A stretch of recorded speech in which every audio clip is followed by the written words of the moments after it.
Ladies and gentlemen, welcome to Chanel Jasmine, the best novel Chanel for romantic stories. Hai guys, selamat datang di channel Jasmine, channel terbaik untuk menyimak novel-novel romantis. Mohon dukung channel ini dengan subscribe, like dan share video-video yang ada di channel ini. Terima kasih. Kaisar Agung Seni Bela Diri bab 1349. Kretek, cakar darah itu mencengkeram lembut, dan semua tulang Luo Xiu hancur berkeping-keping. Darah mengalir dari hidung, mulut, dan semua pori-pori di tubuhnya, pemandangan yang mengerikan. Meskipun telah menangkap Luo Xiu, Raja Abadi Sueyu tidak segera merasukinya. Sebaliknya, ia pertama-tama menghancurkan tubuh Luo Xiu, melemahkan kekuatan tekadnya. Dengan begitu, merasukinya akan menjadi lebih mudah. Bagaimanapun, klan Taisang ada dalam legenda kuno. Meskipun Raja Abadi Sueyu tidak sabar untuk mendapatkan tubuh sesempurna itu, ia tetap harus berhati-hati dan tidak akan lengah hanya karena lawannya hanyalah seorang penguasa Dao kecil. Luo Xiu mendengus pelan. Kesadaran yang kuat memungkinkannya untuk merasakan dengan jelas setiap tulang di tubuhnya hancur berkeping-keping, dan organ dalamnya juga hancur lebur karena tekanan. Rasa sakit yang luar biasa yang ditularkan dari tubuh akan membuat tekad seseorang sulit menanggungnya. Namun, Luo Xiu menggertakkan giginya, dan tidak mengeluarkan satu pun teriakan kesakitan dari awal hingga akhir. Tekad yang cukup bagus, sepertinya hati Daomu juga sangat teguh dan kuat. Jika kau dibiarkan tumbuh, dengan bakat klan Taisang dan hati Dao yang luar biasa, masa depanmu pasti tidak terbatas. Raja Abadi Sueyu menghancurkan tubuh Luo Xiu sedikit demi sedikit. Melihat Luo Xiu menggertakkan gigi dan bertahan dari rasa sakit yang hebat dengan tulang-tulang yang keras, matanya tanpa sadar menunjukkan sedikit kekaguman. Namun, kekaguman tetaplah kekaguman. Ia tidak mungkin melepaskan gagasan untuk merasuki lawan hanya karena sedikit kekaguman ini. Tenang saja, serahkan tubuh dan jiwamu padaku, barulah kau bisa mendapatkan kebebasan. Tubuh Luo Xiu sudah hampir sepenuhnya hancur. Meskipun hati Daonya kuat dan teguh, ia juga menerima dampak yang sangat besar. Raja Abadi Sueyu merasa waktunya sudah tepat. Cahaya darah yang tak terbatas bergejolak, bayangan ilusi ular kaca terlepas dari tubuh penguasa Dao sejati Wuji, dan seketika masuk ke tengah alis Luo Xiu. Tentu saja, Raja Abadi Sueyu juga meninggalkan sebagian jiwa sisa di dalam tubuh penguasa Dao sejati Wuji. Jika penguasa Dao sejati Wuji menyerangnya saat dia merasuki Luo Xiu, bukankah dia akan kehilangan segalanya? Mana lautan kesadaranmu? Bayangan ular kaca berwarna darah muncul di kegelapan. Lautan kesadaran setiap kultivator bela diri akan berada di posisi yang sama. Lautan kesadaran adalah tempat tinggal jiwa, tempat yang menampung jiwa. Namun, di tengah alis Luo Xiu, ternyata tidak ada lautan kesadaran. Raja Abadi Sueyu memang pernah mendengar legenda klan Taisang, tetapi ia tidak tahu warisan klan Taisang, apalagi mengetahui bahwa di dunia ini ada teknik pemurnian jiwa seperti larangan roh abadi Taisang, yang dapat membuat lautan kesadaran seseorang menjadi tidak terlihat, tanpa jejak. Tidak ada suara yang menjawabnya. Asal jiwa Luo Xiu tersembunyi di lautan kesadaran, juga dalam keadaan tak terlihat, jadi Raja Abadi Sueyu tentu saja tidak dapat menemukannya. Kau pikir aku tidak bisa berbuat apa-apa padamu jika kau tidak bicara? Raja Abadi Sueyu mencibir. Cahaya darah mekar dari bayangan ular kaca, kekuatan jiwa yang luas dan kuat berubah menjadi cahaya darah yang substansial. Jelas, Raja Abadi Sueyu juga memiliki tingkat yang tinggi dalam dao pemurnian jiwa, ia memadatkan kekuatan pikiran ilahi yang tak terlihat menjadi kekuatan jiwa yang terlihat. Kekuatan jiwa yang kuat mengguncang ruang gelap. Ruang gelap ini disebut Istana Pil Lumpur, tersembunyi jauh di tengah alis, menampung lautan kesadaran, dan mengandung asal jiwa. Istana Pil Lumpur bergetar hebat, ruang gelap menjadi terdistorsi, dan lautan kesadaran Luo Xiu juga terwujud dari keadaan tak terlihat karena guncangan Istana Pil Lumpur. Benar saja, sepertinya kau memiliki semacam teknik rahasia yang dapat menyembunyikan lautan kesadaranmu. Raja Abadi Sueyu melihat lautan kesadaran Luo Xiu muncul. Bayangan ular kaca seketika menerkam. Mulut besarnya terbuka, dan ia menggigit langsung ke arah asal jiwa suci Luo Xiu. Boom! Sebuah pilar dewa penyangga langit yang memancarkan cahaya keemasan cemerlang tiba-tiba turun. Aura yang familiar itu membuat Raja Abadi Sueyu merinding. Besi penahan dewa. Raja Abadi Sueyu sangat terkejut. Meskipun ia sudah lama curiga, ia tidak menyangka bahwa orang ini benar-benar telah memurnikan besi penahan dewa. Bertahun-tahun yang tak terhitung jumlahnya yang lalu, jika bukan karena Raja Abadi Yunlong memiliki besi penahan dewa, ia sama sekali tidak akan menjadi lawannya. Meskipun kekuatannya jauh lebih kuat dari Raja Abadi Yunlong, ia tetap tidak mampu menahan tekanan dari besi penahan dewa. Bang! Besi penahan dewa, di bawah dorongan Luo Xiu, dengan ganas menghantam tubuh bayangan ular kaca. Setengah bagian tubuh bayangan ular kaca seketika hancur berkeping-keping. Sekuat itu, Luo Xiu juga terperangah melihat adegan ini. Meskipun dia telah memurnikan besi penahan dewa, dia tidak tahu seberapa besar kekuatan besi penahan dewa, dan dia tidak menyangka besi penahan dewa bahkan bisa langsung menyerang lawan dalam bentuk jiwa. Bayangan ular kaca terbentuk dari jiwa sisa Raja Abadi Sueyu. Setengah tubuhnya hancur, dan seketika itu membuat Raja Abadi Sueyu kehilangan setengah dari jiwa sisanya. Aura mengerikan yang tak terkalahkan tadi seketika melemah drastis. Tidak hanya itu, rasa sakit yang hebat dari jiwa yang hancur pasti berkali-kali lipat lebih parah daripada rasa sakit yang dia rasakan saat menghancurkan tubuh Luo Xiu tadi. Manfaatkan kelemahan lawan untuk mengalahkannya. Besi penahan dewa berhasil, membuat Luo Xiu seketika meningkatkan kepercayaan dirinya.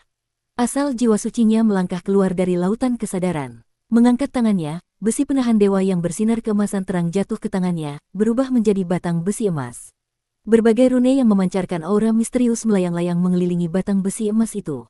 Brengsek, aku akan menelanmu. Raja Abadi Sueyu meraung marah.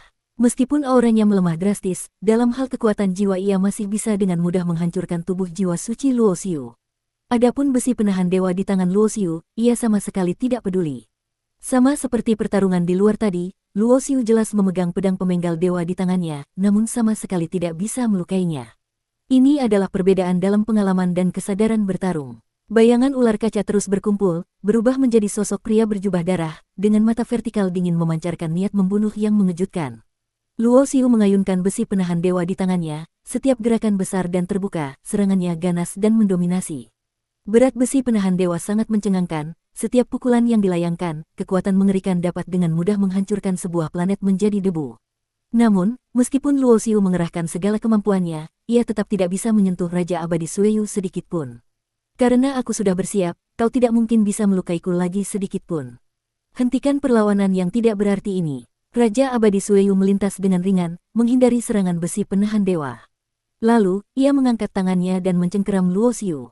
Gerakan yang tampak biasa, namun membuat Luo Xiu merasa tidak bisa menghindar, tidak peduli bagaimana ia mencoba.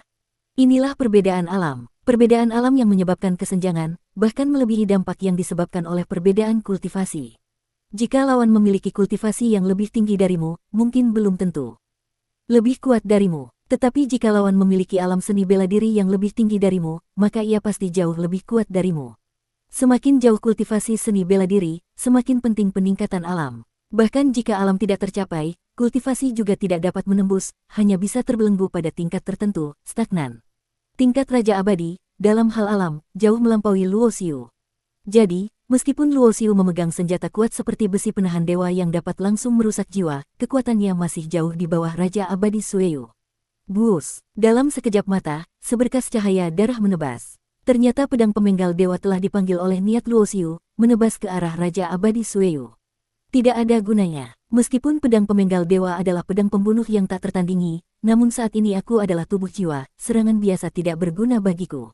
Raja Abadi Sueyu mencibir, mengabaikan serangan pedang pemenggal dewa.